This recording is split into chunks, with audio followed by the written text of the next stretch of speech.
ഇഷ്ടം പോലെ wicket കീപ്പർമാരുള്ളപ്പോൾ keeping glove Dhoni തന്നെ എടുക്കുമോ എന്ന ചോദ്യവും ബാക്കിയുണ്ട്. ഒരുപക്ഷേ ധോനിയെ ഇമ്പാക്ട് പ്ലെയർ റോളിലും കണ്ടേക്കാം. ഒരു പ്ലെയർ കം മെൻറ്റർ ജോലിയും ധോനിക്കുണ്ട്.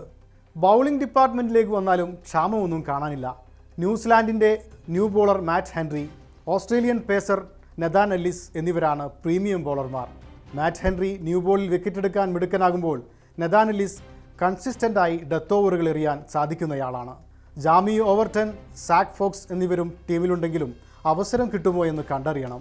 തകർപ്പൻ ഫോമിലുള്ള വെസ്റ്റ് ഇൻഡീസിൻ്റെ അഖൈൽ ഹുസൈൻ, പോയ സീസണിൽ കൺസിസ്റ്റൻ്റായി പന്തെറിഞ്ഞ അഫ്ഗാൻ്റെ നൂർ അഹമ്മദ് എന്നീ വിദേശ സ്പിന്നർമാരുടെ സാന്നിധ്യം ബലം പകരുന്നു.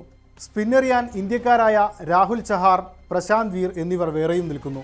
ഖലീൽ അഹമ്മദ്, മുകേഷ് ചൗധരി, അൻഷുൽ ഖാംബോജ് എന്നീ പേസ് ബോളർമാരുടെ സാന്നിധ്യവും ചെന്നൈക്ക് ബലം പകരുന്നു. ഇന്ത്യൻ ബാറ്റർമാരുടെ നീണ്ട സാന്നിധ്യമുള്ളതിനാൽ ബാറ്റിങ്ങിൽ ഡവാൾ ബ്രൂയിസ് മാത്രമാകും വിദേശ സാന്നിധ്യമായി ഉണ്ടാവുക. അങ്ങനെയാണെങ്കിൽ 3 വിദേശ ബോളർമാരെ കണ്ടാലും അത്ഭുതപ്പെടാനില്ല. ടീമിലെ വെറ്റർമാരെയെല്ലാം ഒഴിവാക്കി യൂത്തിൽ ഇൻവെസ്റ്റ് ചെയ്ത ചെന്നൈ ഫ്യൂച്ചർ തന്നെയാണ് നോക്കുന്നത് ഉറപ്പാണ്. പൊതുവെ സ്പിന്നിനെ തുണക്കുന്ന ചെപ്പോക്കിലെ പിച്ചിൽ മേയാൻ പോന്ന ഒരുപാട് സ്പിന്നർമാരുണ്ട്. കൂടുതൽ അപ്ഡേറ്റഡായ, കൂടുതൽ അഗ്രസീവായ സ്റ്റൈലായിരിക്കും ചെന്നൈ കളത്തിൽ പുലർത്തുക.